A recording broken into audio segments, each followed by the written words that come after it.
As a result of that, Allah saying, He's not here to listen to anyone, He listens only to Allah, and then became asked that His nazar be upon you, that the immensity of the lights that follow from and flow from these divine eyes of Sayyidina Muhammad,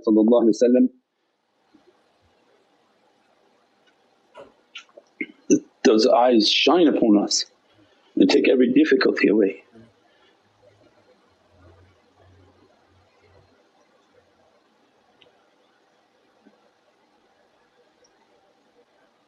Our life is to catch that nazar. Our life is continuously that what we can do on a daily basis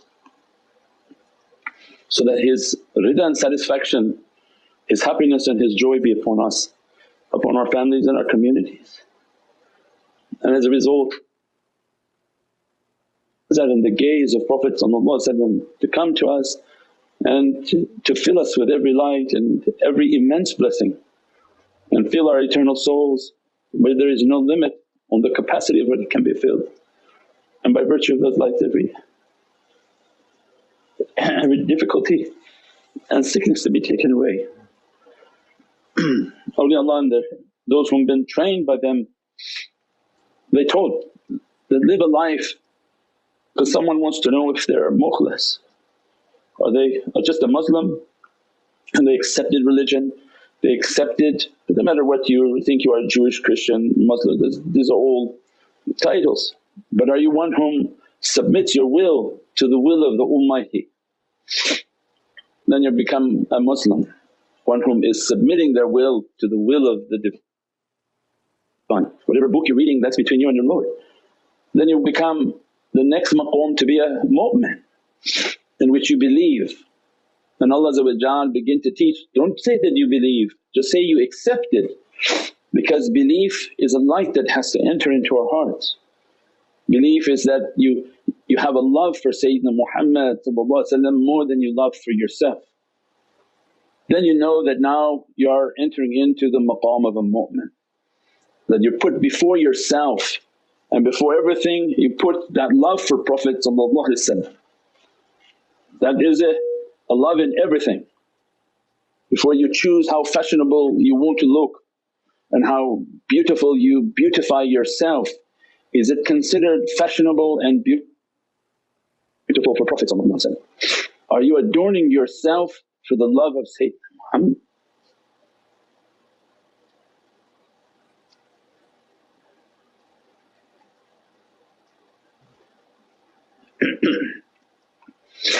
Or are you adorning yourself for shaitan? Will shaitan look and say, good, you're mine. Our life is always for the nazar, the Prophet to be happy with our appearance, to be Prophet to be happy with what we're trying to do with ourselves. The Prophet to be happy with the character and the akhlaq, that when one struggles with themselves and their bad desires and bad character, and that they're trying to be an ambassador for the reality, this is taking the nazar, the gaze of Prophet is looking to that one. And that's what their life is about, that's why they're guiding, that's why they're inspiring to people. That don't let shaitan to be happy with you, he doesn't give you credits in paradise. And as a result of shaitan being happy with you, that you've disformed yourself, disfigured yourself, made yourself to be inappropriate in looking, and that turns away, astaghfirullah, the gaze of the Divine in Sayyidina Muhammad. So everything in our life is to calibrate that, is this going to make Prophet happy with us? When we get past that lower level, that's the entry level, that a mu'min and a Muslim is thinking that, I don't want to look like something that shaitan is happy with, but I want something that Allah will be happy with. And Allah directed us, then make sure that you're following the way and the love of Sayyidina Muhammad.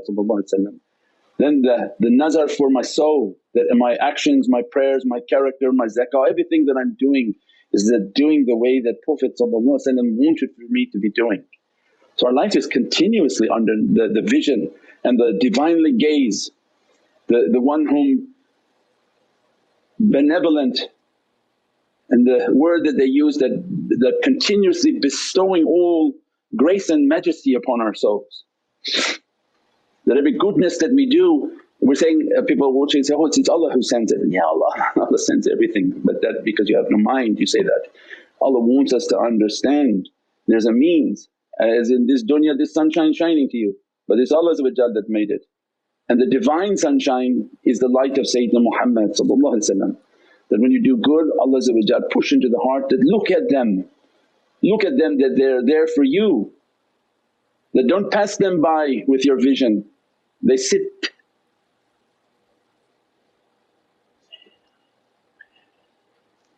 They sit day and night trying to please you. That happened, that famous people came or important people came, and Ahl Sufa and the pious who were sitting, they would sit always for a moment in a gaze from Prophet. And because the important people came and Prophet went out and gave them attention, and Allah revealed that verse just for us as a reminder that don't let your eyes pass them, those whom they love you and they have ishq for you.